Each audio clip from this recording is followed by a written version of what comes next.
na balita ngayong tanghali.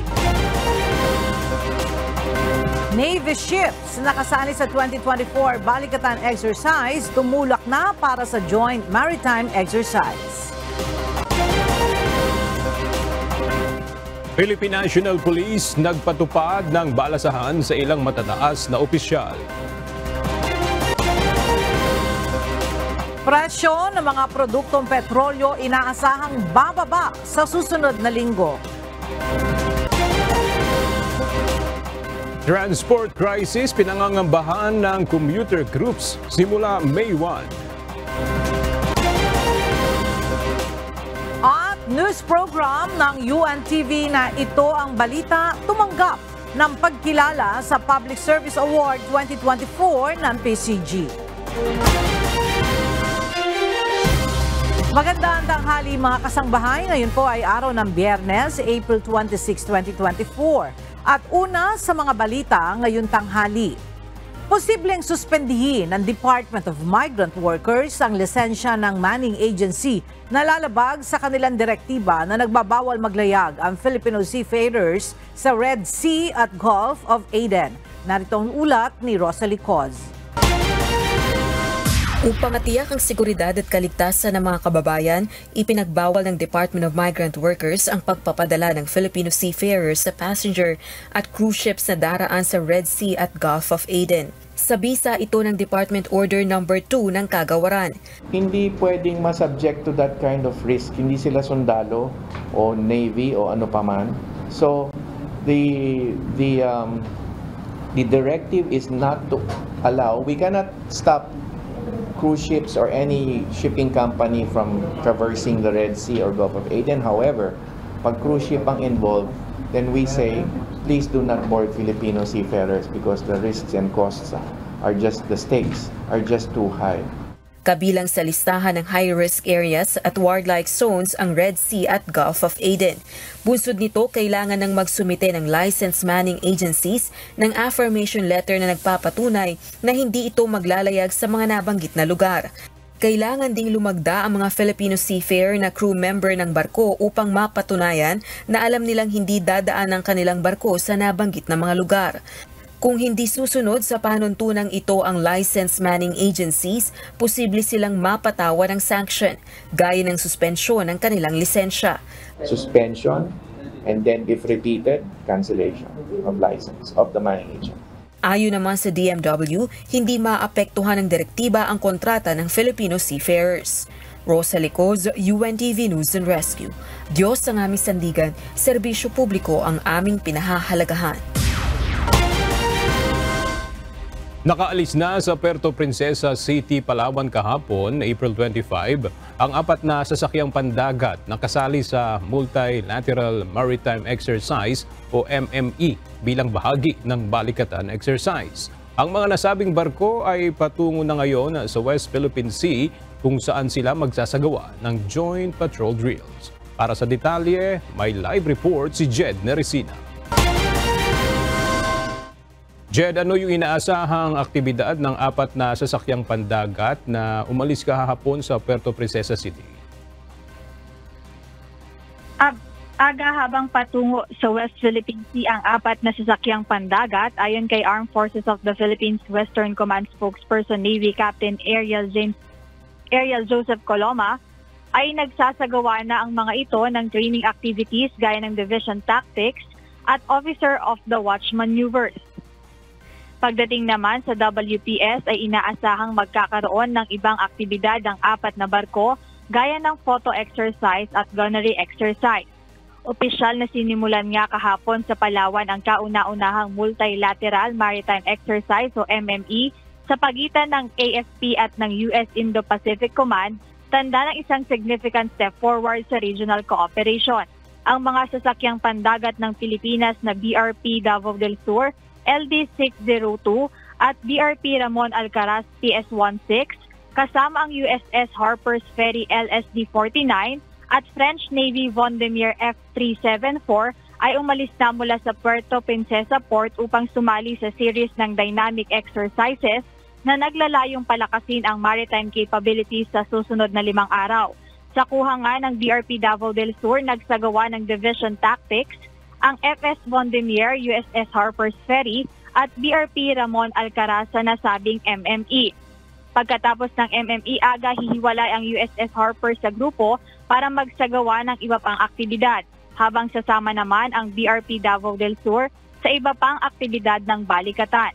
Ang BRP Ramon Alcaraz at FS Vendemier naman ay magsasagawa ng joint sail mula April 30 hanggang May 3. Ayan muna ang update, Aga. Okay, maraming salamat, Jed Neresina. Sinimulan na rin ngayong araw ang Salaknib Live Fire Exercise ng Estados Unidos at Philippine Army sa Laur, Nueva Ecija. Layon nito na mapalakas ang interoperability o ugnayan ng dalawang bansa.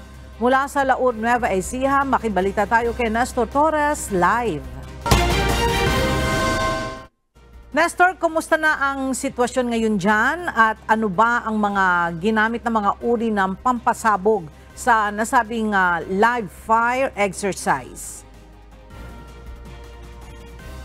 Ella, magandang tanghali. Sa ngayon nga ay katatapos lang itong ginawang live fire exercise ng US at Philippine Army kung saan nga ay 7 mga howitzer ng mga weapon ang ginamit na para pampasabog upang malaman din kung gaano ang kalakas at kung gaano ang paggamit nito na mapapakinabangan ng dalawang bansa.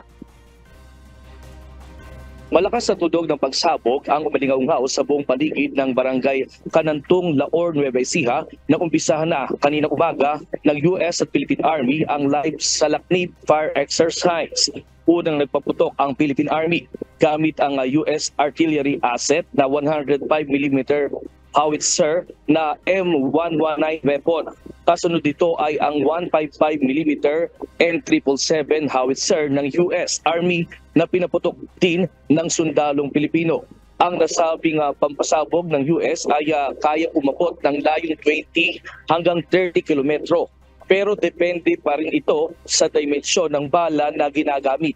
Samantala, nagpakitang gilas din ang US Army gamit naman sa live fire exercise ang 4 na howitzer ng Philippine Army na kinabibilangan ng 2 105mm M101 howitzer at 2 Atmos 2000 155mm self-propelled artillery.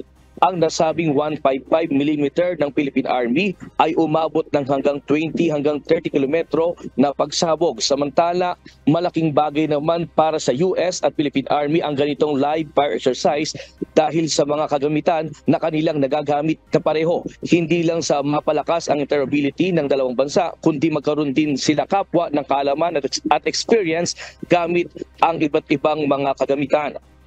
Samantala, kabilang sa mga nakiisa sa live fire exercise ay ang 5th Field Artillery Battalion at 10th Self-Propelled Battalion under Army ng Artillery Regiment ng Philippine Army.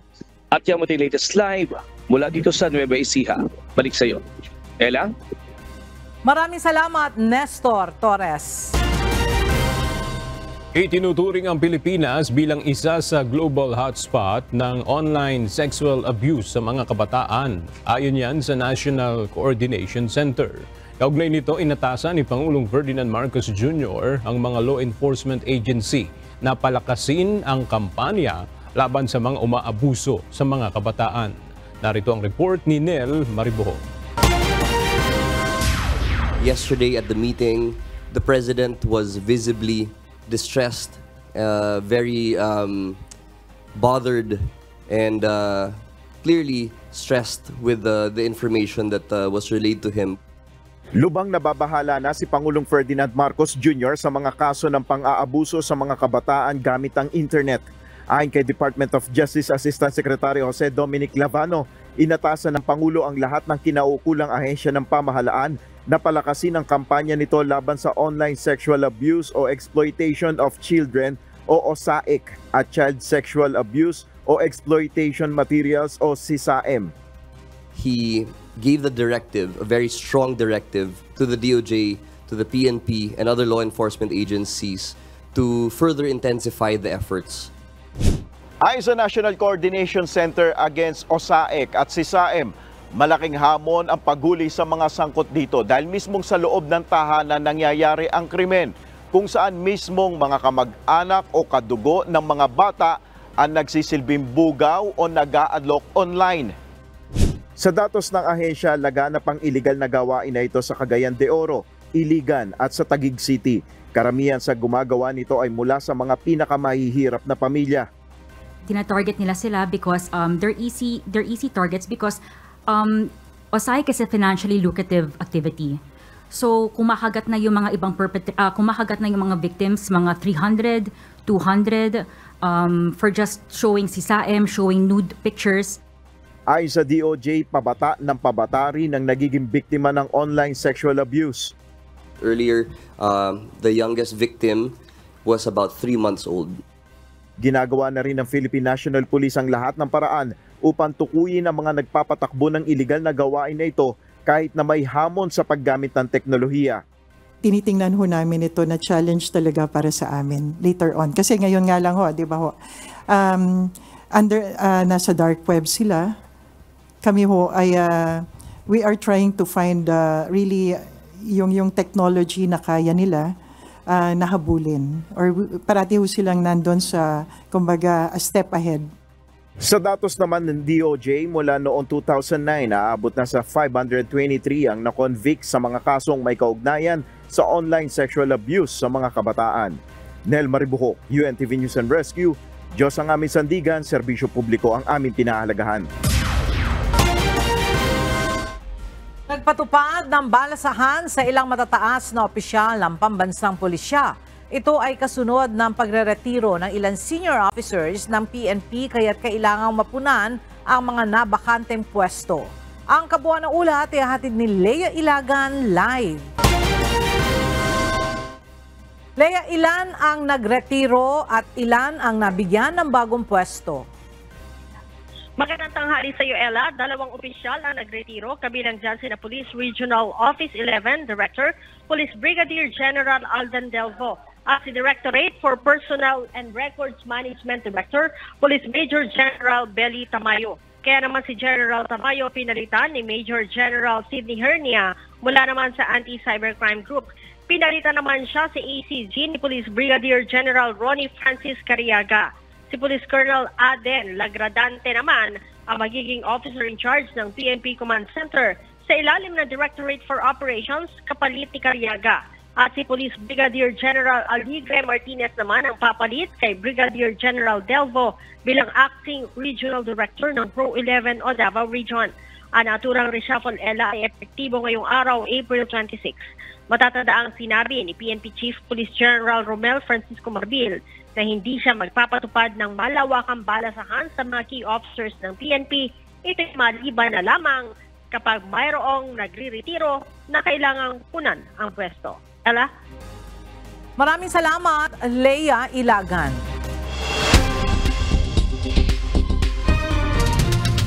Roundup Balita.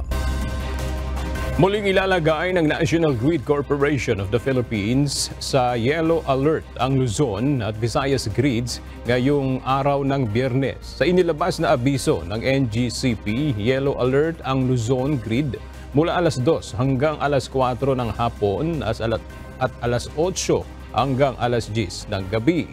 Habang ang Visayas grid naman ay mula alauna hanggang alas 4 ng hapon at alas 6 hanggang alas 7 ng gabi. Maaaring umabot sa Danger Level Heat Index ang 33 lugar sa bansa ngayong araw. Ayon sa Pag-asa, posibleng maranasan ang 47 degrees Celsius heat index sa Dagupan City, Pangasinan, habang 46 degrees Celsius naman sa Apari, Cagayan at Aborlan, Palawan. Pinag-iingat din ang mga taga-Bacnotan, La Union, Subic Bay, Olongapo City, Sangli Point, Cavite, Coron sa Palawan at San Jose Occidental, Mindoro dahil sa tinatayang pag-abot sa 45 degrees Celsius heat index. Sa Metro Manila naman, tinatayang aabot sa 43 degrees Celsius ang init na mararamdaman sa Naiya, Pasay City, habang 42 degrees naman sa Science Garden, Quezon City. May inaasahang rollback sa presyo ng mga produktong petrolyo sa susunod na linggo. Ayon sa Department of Energy Oil Management Bureau, tinatayang nasa 20 hanggang 44 sentimos ang matatapya sa kada litro ng gasolina. 40 hanggang 60 sentimos naman sa kada litro ng diesel, habang 70 hanggang 90 centavos naman sa kerosene. Pinuntahan ng Commission on Elections o COMELEC ang liblib na komunidad ng Sitio Kapihan sa bayan ng Socorro sa Surigao del Norte kahapon. Nakapagsagawa ng unang voter registration sa lugar ang komisyon. Plano naman ng COMELEC na maglagay ng presinto sa loob ng sitio. Narito ang report ni Dante Amento.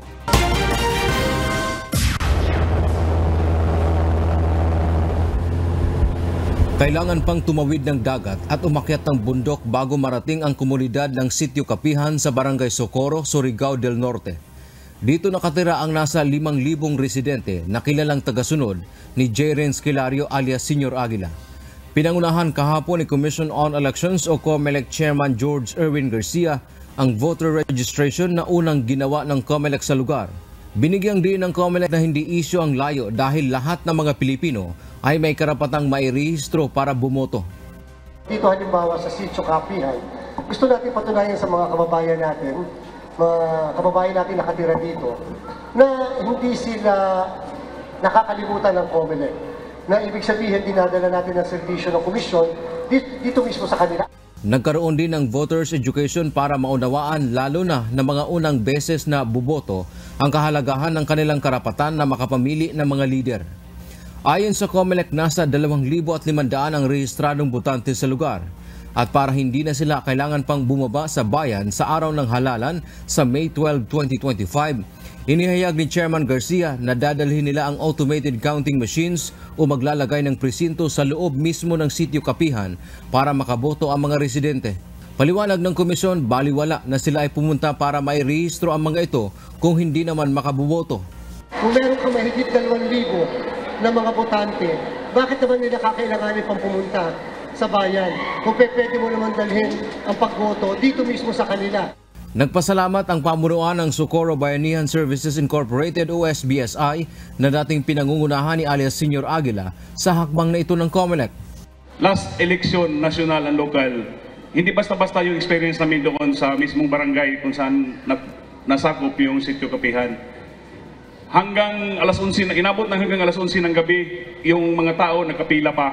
Mas pabor sa amin, napakalaking salamat talaga sa amin kay Chairman Garcia kung halimbawa mangyari man na dito mismo sa lugar namin, hintulutan niya na magbigay dito ng isang presinto po. Tiniyak ng mga ito katuwang ng mga otoridad ang maayos at mapayapang pagdaraos ng halalan sa kanilang lugar. Kahit holiday, andito po kami para to provide security especially dito sa Sitio Kapihan na hindi naman lingid sa ating kaalaman yung naging experience niya before. Dante Amento, UNTV, News and Rescue. Diyos ang aming sandigan, serbisyo publiko ang aming pinahahalagahan. Ipinag-utos ng Commission on Elections ang pag-disqualify kay Cagayan Governor Manuel Mamba noong May 9, 2022 elections. Ayon sa COMELEC 1st Division, lumabag si Mamba sa pagbabawal ng pagre-release, disbursement o paggastos ng pampublikong pondo sa loob ng itinakdang election period. Gayunman, nilinaw ng COMELEC na hindi pa pinal ang desisyong ito. Ang kabuang ulat, ihahatid ni Dante Amento live. Dante, ibig bang sabihin nito ay maaari pang iapela ni Governor Mamba ang desisyon? Tama, Ella, maaari pang iapila ni Cagayan Governor Manuel Mamba itong desisyon ng 1st Division ng Commission on Elections o COMELEC at Ella, maaari pang dumating yung kaso hanggang sa Korte Suprema. Sa inilabas na desisyon ng COMELEC First Division noong isang araw, diniskwalipika nito si Cagayan Province Governor Manuel Mamba kaugnay noong nakaraang May 9, 2022 elections. Ang disqualification ni Mamba ay inihain ni Victorio Kasaway dahil sa isyu ng paglalabas, paggamit o paggasta ng pondo ng pamahalaang pandalawigan ng Cagayan sa loob ng prohibition period na itinakda ng COMELEC mula March 25 hanggang May 8, 2022 noong panahon ng eleksyon. Partikular na ginamit umano ni Mamba ang pondo ng gobyerno sa pamimigay ng ayudang pinansyal, transport vehicles sa ilalim ng programang No Barangay o Town Left Behind.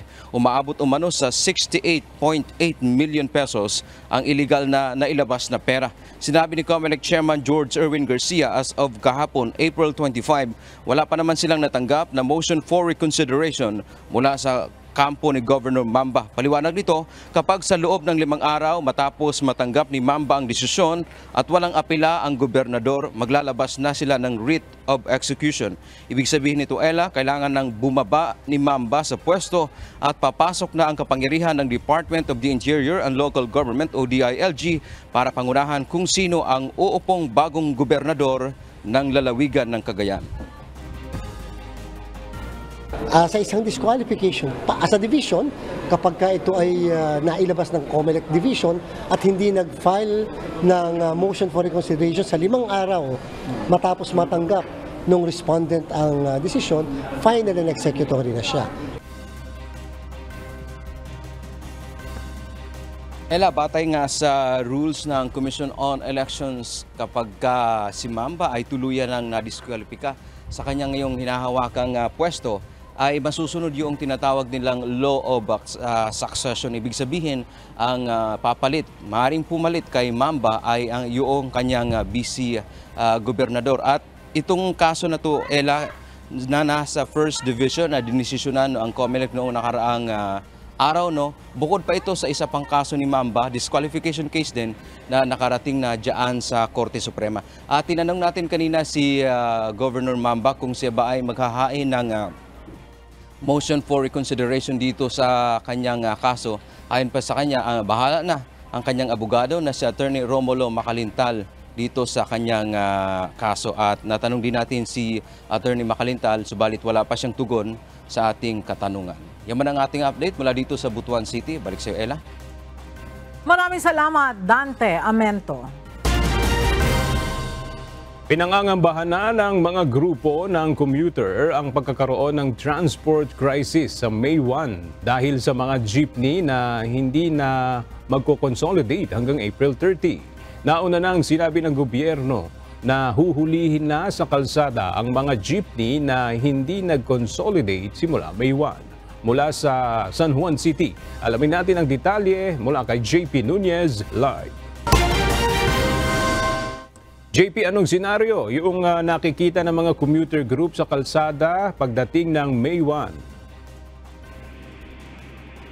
Aga, ipinaliwanag nga ng Commute and Move Metro Manila at Move as One Coalition na kung ngayon pa lang hirap nang makasakay ang mga pasahero, lalo pa kapag nawala ang mga tradisyonal na jeep simula sa May 1. Ayon sa mga transport group, inaasahan nila na pwedeng maglakad ng malayo ang mga pasahero. Ito'y dahil nga mawawala na yung mga tradisyonal na jeep na dati nilang nasasakyan. Naniniwala din ang mga grupo na may kakulangan ngayon ng mga public transportation.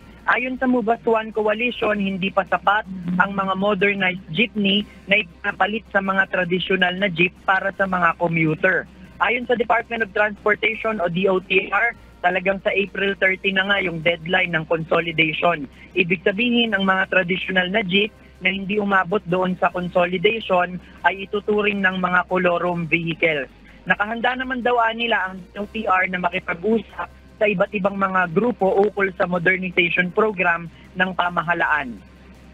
Sa ngayon, ang pinaghahandaan nila ng DOTR ay yung next phase na ng PUVMP o ng Public Utility Vehicle Modernization Program, katulad ng fleet modernization o yung pagpapalit ng kanilang unit.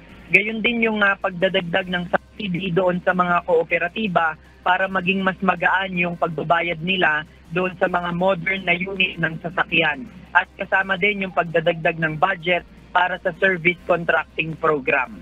Sa ngayon, yan ang ating latest live mula dito sa San Juan City. Balik sa iyo, Aga. JP, dito sa darating na May 1, mayroon bang inaasahan na maide-deploy ang pamahalaan na mga sasakyan or mag-offer ng libreng sakay sa mga commuter, JP?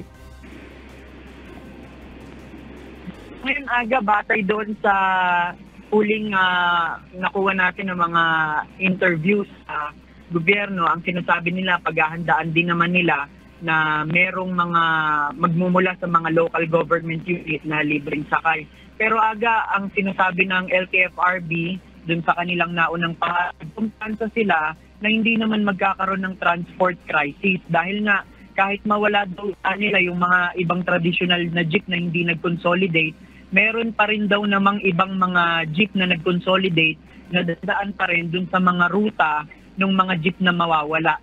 At meron pa din daw nila na ibang mode of transportation na pwedeng masakyan yung mga commuter. Pero ang concern dyan ng mga commuter group, kung lilipat naman sa ibang mga mode of transportation yung ating mga commuter, pwedeng maging mas mahal yung kanilang mga pamasahe. Katulad na lang halimbawa kung sumasakay sila sa jeep na ang bayad lang nila ay nasa 13 pesos hanggang 15 pesos.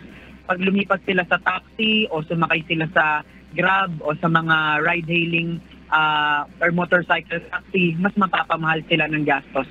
Sa ngayon, Aga, patuloy natin tututukan itong istorya na ito tungkol sa modernization para nga malaman yung magiging progress nito at yung hinaing ng mga commuter group pati na ng mga iba't ibang transport group. Aga? Okay, maraming salamat, JP Nunez. Pangungunahan ni Pangulong Ferdinand Marcos Jr. ang inaugurasyon ng bagong Batangas Passenger Terminal. Mula sa Batangas City, may live report si Nel Maribuhok. Nel, ano ang magiging kaibahan ng bagong passenger terminal na yan sa ibang pantalan sa bansa? Yes, Ella, mamayang alas 2 ng hapon ang pagdating ni Pangulong Ferdinand Marcos Jr. dito sa bagong Batangas Passenger Terminal. Pangungunahan ng Pangulo ang inaugurasyon ng bagong terminal building sa ilalim ng Phase 2 project na mas malaki at moderno. Mapapansin na yung dating Terminal 2 at 3 ng Batangas Port ay tinayuan na ng bagong struktura na mas maginhawa para sa mga pasahero.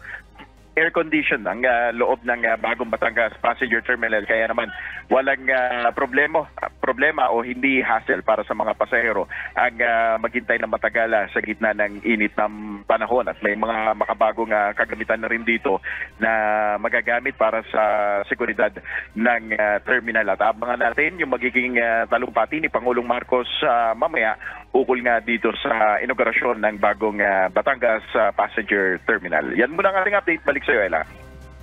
Maraming salamat, Nel Maribuhok.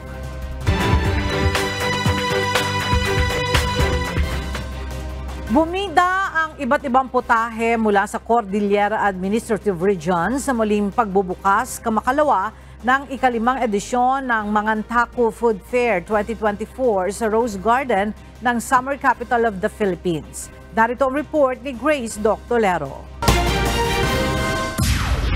Opisyal nang binuksan ng Department of Tourism Cordillera Administrative Region o CAR ang Mangantaku Cordillera Food Fair kamakalawa, April 24 na may simbolong unveiling na kumakatawan sa mayamang culinary heritage ng rehiyon at Cordilleran flavors. Sa ika-5 edisyon nito na magpapatuloy mula April 24 hanggang 29, 2024 sa Rose Garden, Burnham Park, Baguio City, ipagdiriwang ng Mangantaku o Kumain Tayo sa Wikang Filipino ang pagpapalakas sa gastronomy tourism ng rehiyon habang pinapataas ang pagsisikap na pukawin ang local food tourism scheme. Mangantaku is not just an invitation to sample our cuisine, but a gateway to immerse in our way of life and reminds us of who we are as Cordillerans. Food acts as a profound connection to our local roots and genuine Filipino identity.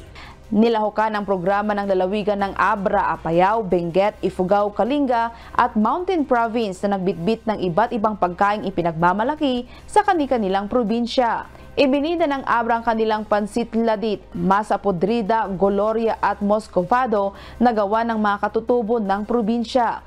Bumida rin ang silang Inladit, Cornig, Binanayan, Pinalatan, Sinorsuran at Pinaltit Pizza ng Apayao.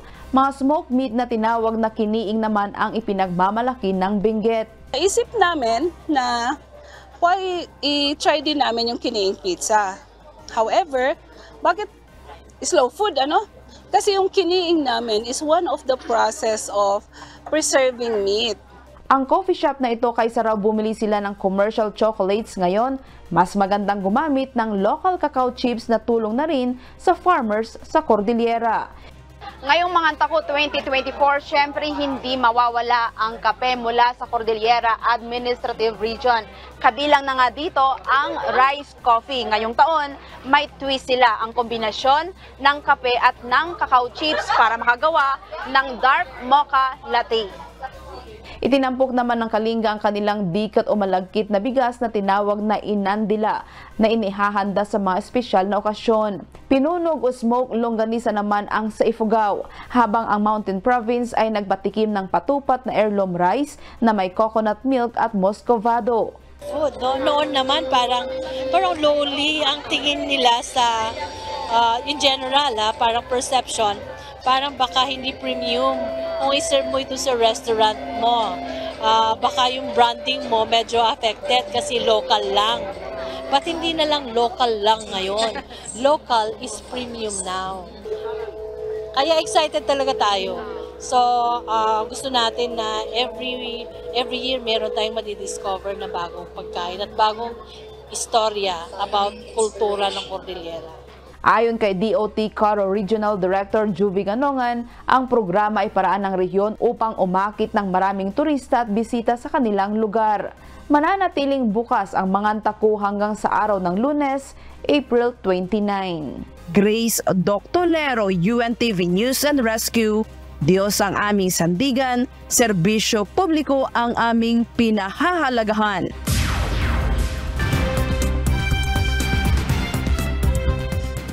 Napabagsak ng isang Royal Navy destroyer ang isang missile ng Iranian-backed Houthis sa Yemen. Nakadepensa ang HMS Diamond sa isang merchant vessel sa Gulf of Aden noong Miyerkules, April 24, at ginamit ang Sea Viper missile system upang puksain ang projectile ayon sa Ministry of Defense. Kasalukuyang nakadeploy ang warship sa rehiyon upang labanan ang Houthi attacks. Nagpasalamat naman si British Defense Secretary Grant Shapps dahil sa pagtulong sa pagsagip ng buhay at pagdepensa sa shipping. Nakagirian ng mga pulis ang mga demonstrador sa Emory University sa Atlanta, Georgia, USA. Ito ay habang inaalis nila ang encampment na itinayo ng pro-Palestinian demonstrators. Ayon sa ulat, sasampahan ng criminal trespass at assaulting police officers ang mga inaresto. Isinasagawa ang kilos protesta sa ilang dosenang campus sa Estados Unidos laban sa Israel-Gaza war. Nasa 155 tao ang nasawi sa pagbaha at pagguho ng lupa sa Tanzania. Kasunod ng ilang araw na matinding pagbuhos ng ulan dahil sa El Nino. Nagbabala ang Prime Minister ng bansa na si Kassim Majaliwa na posibleng magpatuloy ang pag-ulan hanggang buwan ng Mayo. Hinikayat nito ang mga pamilya na lumikas mula sa flood-prone areas. Nasa 200,000 tao ang apektado ng kalamidad.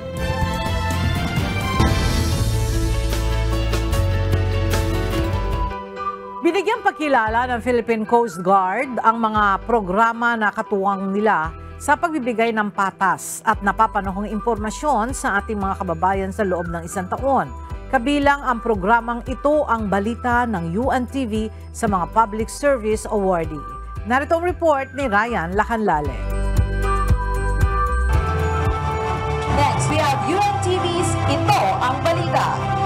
Kinilala ng Philippine Coast Guard ang primetime newscast program ng UNTV na Ito ang Balita bilang isa sa katuwang nila sa pagbibigay ng mga napapanahon at makatotohanang impormasyon na dapat malaman ng publiko.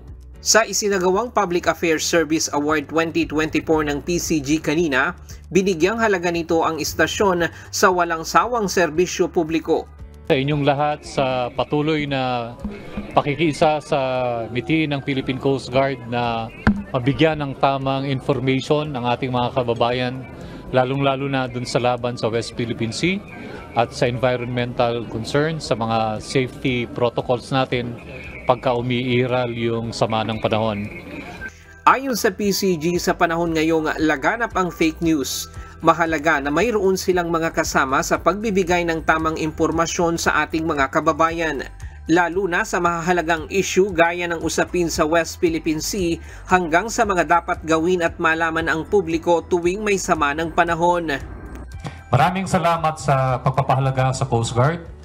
Tuwing may mga kontrobersya, hindi nyo nakakalimutang hinga ng panig para maging patas ang inyong pagbabalita.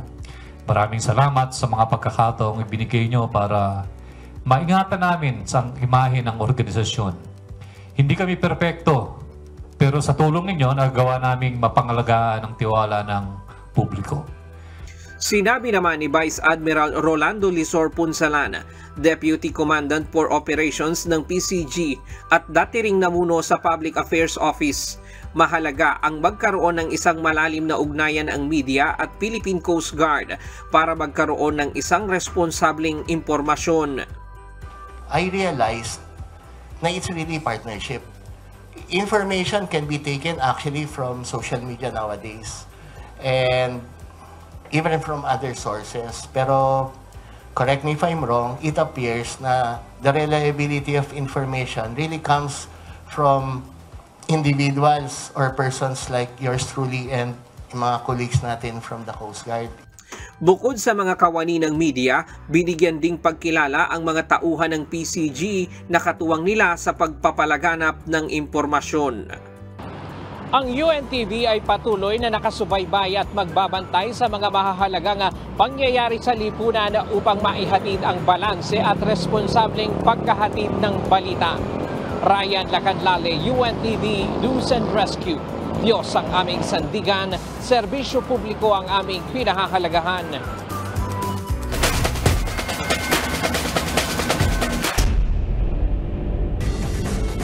Wagi ang AFP Lady Gunners sa 3 straight sets kontra DFA emissaries sa pagpapatuloy ng first round ng preliminary sa Paco Arena sa Maynila kahapon. Panalo naman sa 3 magkakasunod na set ang BFP Firefighters laban sa Comelec Suffragettes. Habang nasa top spot na ang PNP Lady Patrollers matapos pataubin ang SSS Pension Protectors sa 3 sets to 0. Ang detalye sa ulat ni Harry Ilagan.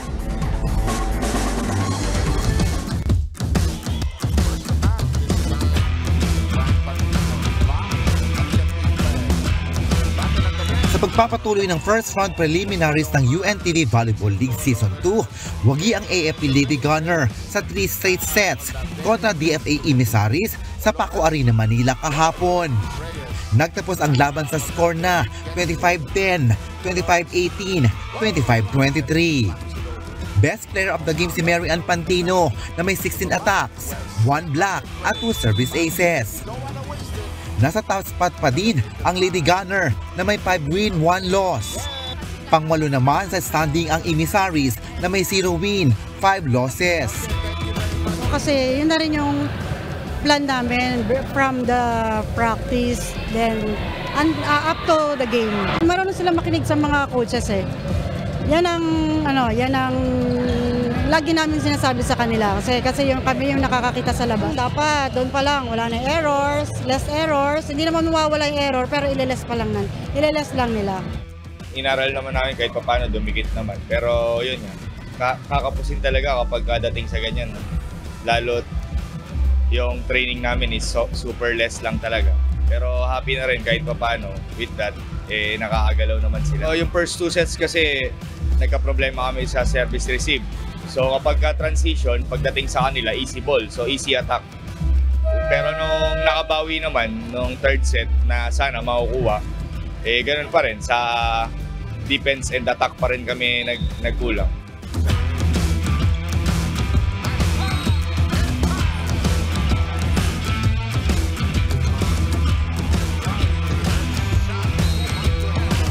second game, panalo ang PNP Firefighters kontra Comelec Suffragettes sa tatlong magkakasunod na sets na nagtapos sa score na 26-24, 25-18 at 25-16. Napiling best player of the game si Gang Abellana na bumomba ng 6 na atake, 2 blocks at 3 service aces. Nasa pang-5 spot na ang Lady Firefighters na may 3 win, 3 losses.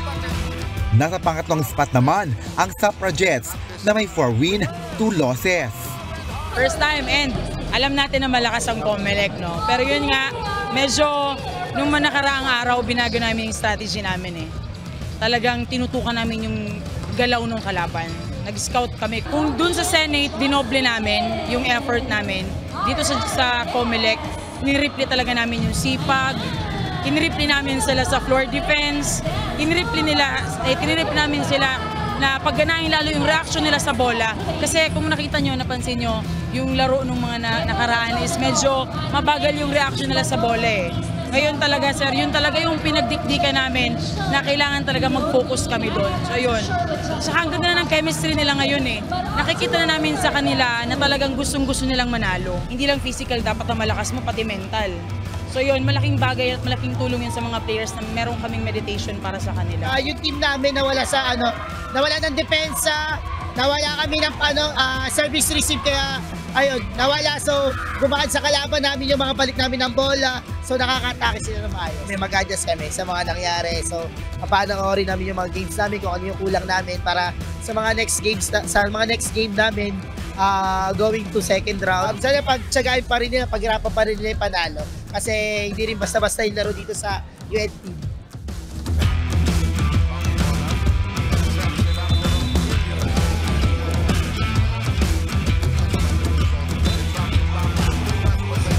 Nasa top spot na din ang PNP Lady Patrollers matapos pataubin ang SSS Pension Protectors sa 3-0. Nagtapos ang laban sa score na 25-17, 25-17, 26-24. Nakapagtala naman ang Lady Patrollers ng 5 panalo at 1 talo. Best player of the game naman si Mila Flor Ronquillo. Nasa pang-7 standing naman ang Pension Protectors na may 1 win, 4 losses. Ang napag-usapan namin na i-stretch it namin talaga kasi ayaw na namin madungisan yung record namin para tuloy-tuloy lang kami sa panalo. Binigyan namin kasi ng chances yung iba na mag-show up their ability inside support para napag-aralan namin ng mga coaching staff namin na kung saan sila matatag pagdating sa mga crucial game. Tuloy-tuloy lang kami sa mga goals namin. Sinasabi ko sa kanila, tuloy lang natin kung ano ang skills nyo, attitude, pagdating sa court, makinig lang sa mga coaching staff, makukuha natin yung panalo. Actually, yung preparation namin sa PNP, kung ano lang yung napanood namin sa past games nila at saka sa experience namin sa kanila nung pre-season, kasi sila yung naging ka-pre-season game namin. Pero yun, talagang kinulang sa exposure, parang medyo kinabahan yung team. Pero sana sa second round makabawi kami. Samantala, abangan ang susunod na bakbakan sa Liga ng Public Servants sa Win in Sports, Win for Charity. Sa darating na Huwebes, May 2, 2024 sa Paco Arena, Manila. Magtutuos ang SSS Pension Protectors versus Comelec Suffragettes sa first game alas 12 ng tanghali. Susundan naman ito ng paghaharap ng VFP Lady Firefighters laban sa DFA Emissaries alas 2 ng hapon. Habang Judiciary Justice Servers at PNP Lady Patrollers ang maglalaban sa Game 3 alas 4 ng hapon. Live itong mapapanood sa social media account ng UNTV News and Rescue at UNTV Sports. Hari Ilagan, UNTV, News and Rescue, Diyos ang aming sandigan, serbisyo publiko ang aming pinahalagahan.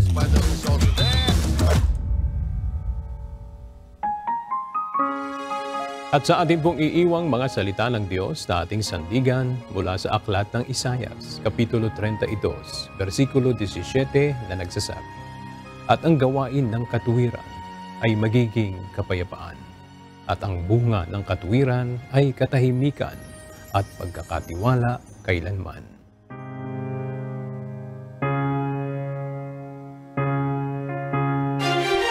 At yan ang mga balitang aming tinutukan at inaksyonan dahil sa aming pagbabalita, una ang pagkalinga sa kapwa. UNTV News, may balita saan mang panig ng daigdig. At dito sa UNTV, Diyos ang aming sandigan, serbisyo publiko ang aming pinahahalagahan. Magandang tanghali at Happy Weekend!